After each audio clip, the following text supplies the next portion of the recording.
Hi అండి. Welcome to Mahalakshmi vlogs. ఇంకా నేనైతే బిర్యానీ అయితే తింటున్నానండి. న్యూ ఇయర్ రోజైతే మేము స్పెషల్‌గా బిర్యానీ అయితే చేసుకున్నాము.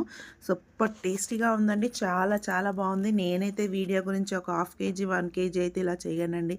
ఇంకా మేమైతే వండుకున్నది మాత్రమే వీడియో చేసి పెడతాను. ఇంకా నేనైతే న్యూ ఇయర్ రోజైతే 4 కేజీస్ బిర్యానీ అయితే చేసుకున్నామండి. ఇంకా మేము ఏది వండుకుంటామో అదే వీడియో చూపిస్తానండి. ఇంకా ముందుగానైతే ఇక ఇలా మసాలాలన్నీ అయితే తీసుకోవాలండి. ఇంకా నేనైతే అన్ని మసాలాలు అయితే తీసుకున్నాను. ఇవైతే అందరి ఇళ్ళల్లో ఉండేటివే కదండి.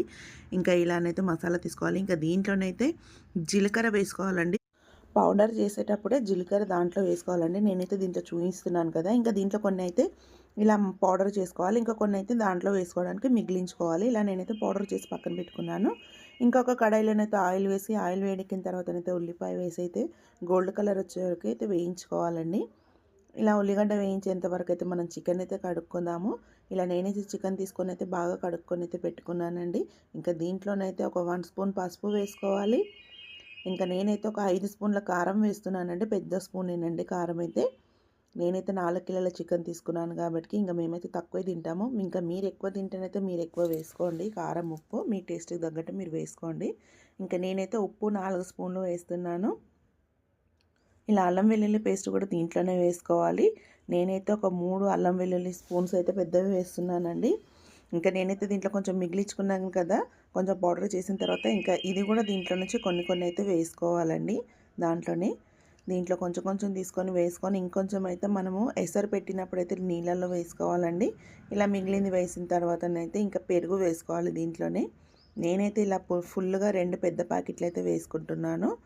ఇలా 2 ప్యాకెట్లు వేసుకోవాలి. ఇలా వేసుకున్న తర్వాత ఈ ఉల్లిపాయ కూడా వేగిపోతుంది చూడండి. ఇలా కలర్ చేంజ్ అయ్యేంత వరకు అయితే వేయించుకోవాలి. ఇంకా నేను కొత్తిమీర, పుదీనా, పచ్చిమిర్చి కూడా కడుక్కొని అయితే ఈ కొత్తిమీర, పుదీనా, పచ్చిమిర్చి కూడా దాంట్లో చికెన్లో వేసుకోవాలి. ఇలా ఒక్కొక్కటి చేసుకుంటూనే ఉంటే అయిపోతుంది కదండి. మనము స్టవ్ పైన ఉల్లిపాయ వేగేంత వరకు అయితే ఇలా చికెన్ కలుపుకోవచ్చు అని అయితే నేను కలుపుకుంటున్నాను. ఇలా 4 నిమ్మకాయలు అయితే తీసుకొని రసం పిండుకోవాలి. అప్పటి వరకు అయితే మనకు ఉల్లిపాయ కూడా వేగిపోయింది చూడండి. ఇలా ఉల్లిపాయ వేగింది కూడా తీసి చికెన్లో వేసుకోవాలి. ఇలా మొత్తం వేసుకున్న తర్వాత ఇంకొకసారి అయితే మళ్ళీ ఉల్లిపాయ వేసుకోవాలండి. మిగిలిన ఉల్లిపాయ మొత్తం వేయించుకోవాలి వేసుకొని. ఇలా వేసుకున్నంత వరకు అయితే నిమ్మకాయ కూడా రసం తీసేసుకున్నాం కదండి. 4 నిమ్మకాయల రసం. ఈ రసం అంతా పోసేసుకోవాలి దీంట్లో. ఇలా నిమ్మకాయ రసం మొత్తం పోసిన తర్వాత మనం పౌడర్ చేసి పెట్టుకున్నాం కదా, గరం మసాలా అన్నీ వేసి, ఇలాచీ ఎక్కువ వేయాలండి దీంట్లోనైతే. ఇలాచీ, జీలకర్ర వేసుకోవాలి దీంట్లో. ఇలా వేసి మొత్తం పౌడర్ వేసి అయితే మొత్తం కలుపుకోవాలండి. ఈ మసాలా మొత్తం పట్టేలాగానైతే ఇలా కలుపుకోవాలి. ఇలా కలిపిన తర్వాతనైతే ఉల్లిపాయ కూడా వేగిపోయింది కదండి. ఇంకొకసారి వేసిన ఉల్లిపాయ కూడా వేగిపోయింది. ఇది తీసి అయితే పక్కన ప్లేట్లో పెట్టుకోవాలండి. ఎందుకంటే గార్నిష్ కోసమని పక్కన పెట్టుకుంటున్నాను.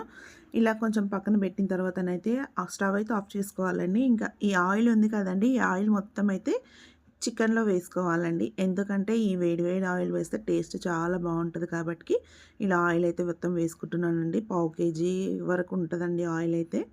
ఇలా పావు కేజీ ఆయిల్ మొత్తం ఇలా వేసేసుకోవాలి. ఆయిల్ ఎక్కువనే ఉంటే బిర్యానీ టేస్టీగా ఉంటుంది కాబట్టి అయితే ఆయిల్ అయితే ఇలా వేడి వేడిదైతే వేసేసుకోవాలండి. ఇంకా వేసుకున్న తర్వాత ఇదైతే నానిపోతుంది కదా, అంతవరకు అయితే మనము ఎసరు పెట్టుకుందామండి స్టవ్ పైన. ఇలా ఎసరు పెట్టుకొని అయితే ఇంకా దాంట్లోనైతే మనం మిగిలిన గరం మసాలా వేసుకోవాలి. కొత్తిమీర, పుదీనా, పచ్చిమిర్చి, ఉప్పు వేసుకోవాలి.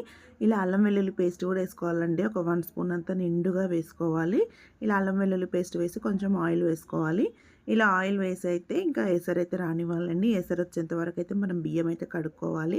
ఇంకా నేనైతే బాస్మతి రైస్ అయితే తీసుకుంటున్నాను. ఒక 4 కేజీల బాస్మతి రైస్ తీసుకున్నాను. ఇలా ఫ్రెష్గా ఉన్న బాస్మతి రైస్ అయితే తీసుకొని అయితే బాగా కడుక్కొని అయితే పెట్టేసుకోవాలండి బియ్యము. ఎసరు వచ్చేంత వరకు అయితే బియ్యం అయితే నానతాయి కాబట్టి నేనైతే బియ్యం అయితే కడిగి పెట్టుకుంటున్నాను. ఇలా బియ్యం కడిగి పెట్టిన తర్వాత ఎసరైతే వచ్చేస్తుంది కదండి. అప్పటి వరకు అయితే ఇంక ఇలా ఎసరైతే వచ్చింది. ఇలా మరుగుతుంది కదండి చూడండి. ఇంకా ఇలా మరుగుతున్నప్పుడైతే ఇంకా బియ్యం అయితే వేసేసుకోవాలి. ఇంకా నేనైతే బియ్యం అయితే వేసుకుంటున్నాను. నేనైతే 4 కిలోల బియ్యం అయితే తీసుకుంటున్నాను కదండి. ఇలా బియ్యం వేసి అయితే ఒక 80% అయితే ఉడికేంత వరకు అయితే ఇలా కుక్ చేసుకోవాలి. ఇందులో మసాలాలు అన్నీ వేస్తాం కాబట్టి బిర్యానీ కూడా మంచి ఫ్లేవర్లో ఉంటుంది. ఇలా వేసుకోవాలి. ఇలా అంతా అన్నం అయితే ఉడికిన తర్వాతనైతే ఇలా అన్నం మొత్తం తీసైతే ఇలా వేసేసుకోవాలండి. ఇలా వేసుకున్న తర్వాతనైతే దానిపైన కొత్తిమీర, పుదీనా, పచ్చిమిర్చి ఇలా మనం వేయించి పెట్టుకున్నాం కదా ఉల్లిపాయ, ఫుడ్ కలర్ ఇలా వేసుకొని నెయ్యి వేసుకోవాలండి. ఇక నెయ్యి వేసుకొని అయితే దమ్మించుకోవాలి. ఒక 10 మినిట్స్ వరకు అయితే స్టవ్ పెద్దగా పెట్టుకొని తర్వాత పెంక పెట్టి అయితే ఒక 10 మినిట్స్ 20 మినిట్స్ వరకు అయితే చేసుకోవాలండి. ఇంకా చూడండి ఎంత బాగుంటుందో, సూపర్గా ఉంటుందండి. చాలా అంటే చాలా బాగుంటుంది. మీరు కూడా ట్రై చేయండి. హోటల్ స్టైల్లోనే బాగా అంటే బాగుంటుందండి. ఇంకా మనకైతే తిరుగుండదు ఇలా చేశారంటే. మీరు చూసి చేసి అయితే నాకు ఎలా వచ్చిందో కామెంట్ బాక్స్లో అయితే కామెంట్ చేయండి. నేను చెప్పడం కాదండి, మీరు ట్రై చేసి అయితే నాకైనా కామెంట్ బాక్స్లో కామెంట్ చేయండి ఎలా వచ్చిందో. సూపర్గా ఉంటుందండి. ఇంకా మా ఇంట్లోనైతే ఇష్టంగా మాత్రం బిర్యానీ మాత్రమే తింటాం. ఏదైనా కానీ ఫెస్టివల్ ఇంకా బిర్యానీకే ఫస్ట్ ప్రిఫరెన్స్ ఇస్తారండి మా పిల్లలైతే. ఏది చేద్దామన్నా కానీ ఫస్ట్ మాత్రం బిర్యానీ కావాలంటారు. ఇంకా మేమైతే లొట్టలేసుకుంటూ అయితే తినేసామండి. చాలా చాలా బాగుంది. సూపర్ టేస్టీగా ఉంది. నాకైతే బిర్యానీలోనైతే నంబర్ 1 పేరు వచ్చిందండి. బిర్యానీ చేయడానికైతే చాలా బాగా వచ్చింది పేరైతే. ఇంకెలా ఉందండి? నచ్చిందా? నచ్చితే మాత్రం ఒక లైక్ ఇవ్వండి. నన్ను ఇలాగే సపోర్ట్ చేసి ఇంకా ముందుకు తీసుకెళ్ళండి. నా ఛానల్ ఎవరైనా ఫస్ట్ టైం చూస్తున్నట్టయితే సబ్స్క్రైబ్ చేసుకోండి.